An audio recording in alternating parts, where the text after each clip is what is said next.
कैसे हैं आप सभी। आज हम पढ़ेंगे हकमनी ईरानी आक्रमण। भारत के ऊपर ईरानियों के आक्रमण। भारत के ऊपर दो आक्रमण हुए थे, ईरानी और यूनानी आक्रमण। तो हम सबसे पहले ईरानी आक्रमणों के बारे में पढ़ेंगे। जो हकामनी वंश था वहाँ पे उनके जो शासक हुए हैं उनके द्वारा यहाँ पर आक्रमण किए गए हैं। तो चलो फिर हम स्टार्ट करते हैं। प्राक मौर्य युग में मगध सम्राटों का जो अधिकार क्षेत्र था वो भारत के पश्चिमों उत्तर प्रदेश तक विस्तृत नहीं हो पाया था। जो मगध सम्राट थे उनका जो अधिकार था वो पश्चिम उत्तर जो प्रदेश था उस तक विस्तृत नहीं हो पाया। जिस समय मध्य भारत के राज्य मगध साम्राज्य की विस्तारवादी नीति का शिकार हो रहे थे, पश्चिमों उत्तर प्रांत में अराजकता एवं अव्यवस्था का वातावरण व्याप्त था। जिस समय मगध साम्राज्य अपने विस्तारवादी नीति का अनुसरण कर रहा था, अपने साम्राज्य का विस्तार कर रहा था, उस समय जो पश्चिम उत्तर के जो प्रांत थे उनमें अराजकता थी और अव्यवस्था थी। मतलब व्यवस्थित ढंग से उनका वहाँ पर व्यवस्था नहीं थी, व्यवस्थित शासन नहीं वे चला पा रहे थे। तो वहाँ का जो वातावरण था वो अव्यवस्थित हो गया था। यह क्षेत्र अनेक छोटे छोटे राज्यों में बटा हुआ था, जिसमें कंबोज, गांधार और मगध जो थे वो प्रमुख थे। इन क्षेत्रों में कोई ऐसी सार्वभौम शक्ति ही नहीं थी जो परस्पर संघर्ष राज्यों को जीतकर एक शासन का निर्माण कर सके। इन क्षेत्रों में कोई ऐसी एक शक्ति नहीं थी जो जो ये आपस में लड़ रहे थे राज्य, इनको जीतकर एक जगह एक शासन की स्थापना कर सके, ऐसी शक्ति यहाँ पर नहीं थी। यह संपूर्ण प्रदेश, यह जो पूरा प्रदेश था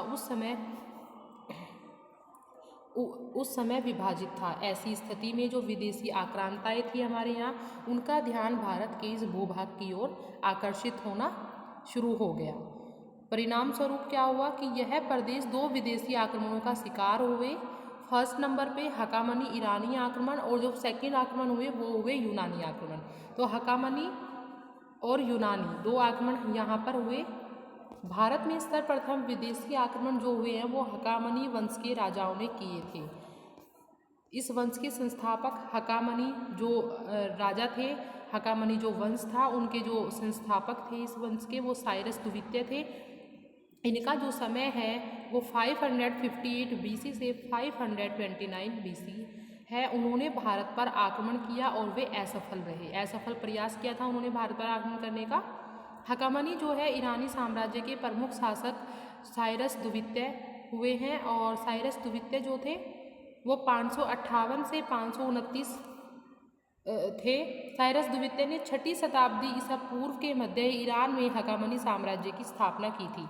जो साइरस द्वितीय थे उन्होंने ही ईरान के अंदर हकामनी साम्राज्य की नींव रखी, इसकी स्थापना की। साइरस द्वितीय जो थे एक महत्वाकांक्षी शासक थे। साइरस द्वितीय एक महत्वाकांक्षी शासक हुए हैं। थोड़े ही समय में वह पश्चिम एशिया का सर्वाधिक शक्तिशाली शासक बन जाते हैं। थोड़े ही टाइम में, कुछ ही टाइम लगा था उन्हें और वे पश्चिम एशिया के सबसे शक्तिशाली शासक बन गए। साइरस ने सिंध के पश्चिम में भारत के सीमावर्ती क्षेत्रों की विजय की। जो भारत की सीमा पर लगे हुए कुछ क्षेत्र थे उन पर उन्होंने विजय प्राप्त कर ली कुछ ही टाइम में।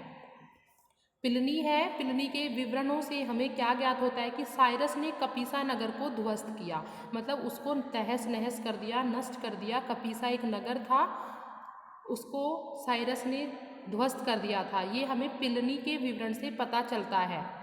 पिलनी जो थे एक इतिहासकार थे पिलनी, और उन्होंने उनका विवरण जो है उनके विवरणों से हमें ये पता चलता है कि कपीसा नगर को इन्होंने ध्वस्त किया था।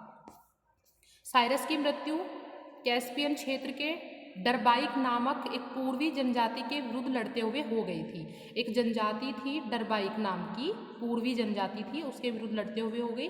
उनका पुत्र कैम्बिसीज द्वितीय ईसा पूर्व 522 में उनके साम्राज्य का उत्तराधिकारी हुआ। वह गृह युद्धों में ही उलझा रहा, जो उनके आपस के गृह युद्ध थे, घर के जो आपसी झगड़े थे उसमें ही वह उलझा रहा। उसके समय में हकामनी साम्राज्य का भारत की ओर कोई विस्तार नहीं हो सका। उसके समय में उन्होंने भारत के राज्य की ओर कोई विस्तार नहीं किया।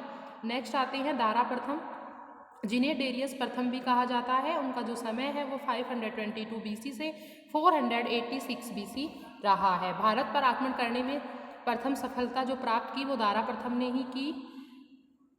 दारा के यूनानी सेनापति स्काईलैक्स इनके यूनानी सेनापति थे।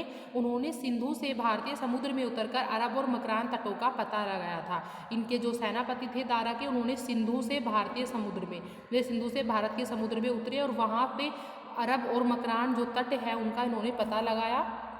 दारा प्रथम ने 516 BC में सर्वप्रथम गांधार को जीतकर फारसी साम्राज्य में मिलाया था। सबसे पहले इन्होंने 1516 में गांधार को जीत लिया और अपने साम्राज्य में मिला लिया। भारत का पश्चिमोत्तर भाग दारा के साम्राज्य का 20वां प्रांत था। जो पश्चिमोत्तर प्रांत था भारत का, वो दारा के साम्राज्य का 20वां प्रांत था। ऐसा हमें हेरोडोटस के अनुसार पता चलता है। हेरोडोटस जो इतिहासकार हैं हमारे यूनानी, उनके द्वारा हमें ये पता चलता है। कंबोज एवं गंधार पर भी उनका अधिकार हो गया था। कंबोज और गंधार को भी उन्होंने जीत लिया। दारा प्रथम के 3 अभिलेख हैं। आप याद रखेंगे कि दारा प्रथम जो थे उनके 3 अभिलेख हमें प्राप्त हुए हैं। बेस्तून अभिलेख, पर्सिपोलिस और नक्शे रुस्तम, ये 3 अभिलेख जो हमें दारा प्रथम के मिले हैं। इनसे हमें पता चलता है कि उसी ने सबसे पहले सिंधु नदी के जो तटवर्ती भारतीय भूभाग थे उनको अपने अधीन किया था, अधिकृत किया था, उन पर उन्होंने अधिकार कर लिया था। दारा प्रथम के जो 3 अभिलेख हमें प्राप्त हुए हैं उनसे हमें ये पता चलता है कि सर्वप्रथम जो सिंधु नदी थी उसके जो तटवर्ती भारत के भूभाग थे उन पर उन्होंने अधिकार कर लिया था। नेक्स्ट आते हैं हमारे आयार्स, या इन्हें जर्कसीज भी कहा जाता है। इनके हकामनी साम्राज्य के ये राजा शासक हुए एक और। लगभग 486 BC से 465 BC तक इनका समय रहा है। यह दारा के पुत्र थे, जो दारा थे उनके पुत्र थे ये।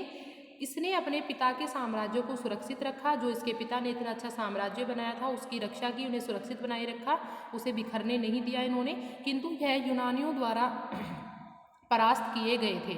जो यूनानी यहाँ पर, जब यूनानियों का आक्रमण होगा इनके बाद, तो तब तक ये थे, तो यूनानियों का जब आक्रमण हुआ, यूनानी जब आए तो उनके द्वारा वे हार गए, परास्त हो गए। इसने अपनी फौज में, जो उनकी सेना थी, इसने अपनी फौज में भारतीयों को शामिल किया था। भारत के कुछ लोगों को भी इन्होंने अपनी सेना में शामिल किया।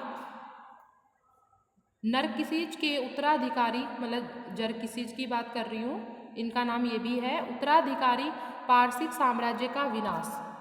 जरकिसिज की मृत्यु, जो जरकिसिज थे उनकी मृत्यु के बाद ही हो गया। उसके तत्कालिक उत्तराधिकारी जो बने उनके नाम हम देखेंगे। ये आ जाते हैं कभी कभी क्वेश्चन में, जो वेरी शॉर्ट क्वेश्चंस होते हैं। अर्तजर्कीस प्रथम एवं अर्तजर्कीस द्वितीय हुए हैं। ये 2 इनके अधिकारी, उत्तराधिकारी थे। और साक्ष्यों से इनके पता चलता है कि जो इनके उत्तराधिकारियों द्वारा दारा प्रथम निर्मित साम्राज्य को सुरक्षित रखा था। इनके उत्तराधिकारियों ने दारा प्रथम द्वारा जो निर्मित साम्राज्य था उसको इन्होंने ऐसे कि ऐसे ही सुरक्षित रखा, बनाए रखा। पारसियों का अंतिम सम्राट जो हुआ है वो दारा तृतीय हुआ है, जिनका जो समय है 360 से 330 BC था। दारा तृतीय को यूनानी सिकंदर ने अरबेला या गोगामेला के युद्ध में 331 ईसा पूर्व में ये युद्ध हुआ BC में, बुरी तरह इन्हें परास्त कर दिया। इस प्रकार पारसिकों का विनाश हुआ। जो पारसिक थे, ईरानी जो थे, इनका यहाँ पर विनाश हो जाता है। यूनानी सिकंदर ने इनके जो दारा तृतीय थे इनको हराया। ये आखिरी शासक थे हकामनी साम्राज्य के, और पारसिकों का विनाश कर दिया। हकामनी ईरानियों द्वारा भारतीय क्षेत्र में आक्रमण के कारण, जो हकामनी ईरानी थे भारतीय क्षेत्रों में उनके आक्रमण के क्या क्या कारण रहे हैं ये हम देखेंगे। ईरानी सम्राटों की पश्चिम में सुदृढ़ता, जो ईरानी सम्राट थे उनकी पश्चिम में मतलब स्थिति मजबूत थी। भारत के पश्चिमोत्तर राज्य की अस्थिर और अराजक राजनीति, जो भारत के पश्चिमोत्तर राज्य थे, अस्थिरता थी, अराजकता राजनीति थी, उसके कारण इन्होंने यहाँ पर आक्रमण किया। पश्चिमोत्तर सीमा प्रांतों का सामरिक और आर्थिक महत्व था। जो पश्चिमोत्तर सीमा के जो प्रांत थे उनका अपने आप में एक सामरिक और आर्थिक महत्व था, इस कारण भी इन्होंने यहाँ पर आक्रमण किए। उत्तरापथ मार्ग जो था, रास्ता जो था, उस पर नियंत्रण करने की इनकी इच्छा थी, ये चाहते थे उस पर नियंत्रण करना। हकामनी आक्रमण का भारत पर प्रभाव देखेंगे हम। भारत पर इनकी आक्रमण का क्या प्रभाव पड़ा, तो समुद्री मार्ग की खोज से विदेशी व्यापार को प्रोत्साहन मिला। यहाँ इनके आक्रमण से भारत पर यह प्रभाव पड़ा कि समुद्री मार्ग की खोज हुई, जो विदेशी व्यापार को जिनसे प्रोत्साहन मिला। चरमोत्तर भारत में दाईं से बाईं ओर लिखी जाने वाली ख्रोष्टी लिपि। अब याद रखेंगे जो अशोक के अभिलेख भी लिखे गए हैं ख्रोष्टी लिपि में, तो ख्रोष्टी लिपि जो है इन्हीं से हमें प्राप्त होती है, जो दाईं से बाईं ओर लिखी जाती है, का प्रचार हुआ। अशोक के कुछ अभिलेख ख्रोष्टी लिपि में हमें मिले हैं। ईरानियों की अरमाइक लिपि का भी प्रचार हुआ। अशोक के अभिलेख है अरमाइक लिपि में भी। अभिलेख उत्कीर्ण करने की जो प्रथा है वो भी प्रारंभ हो गई।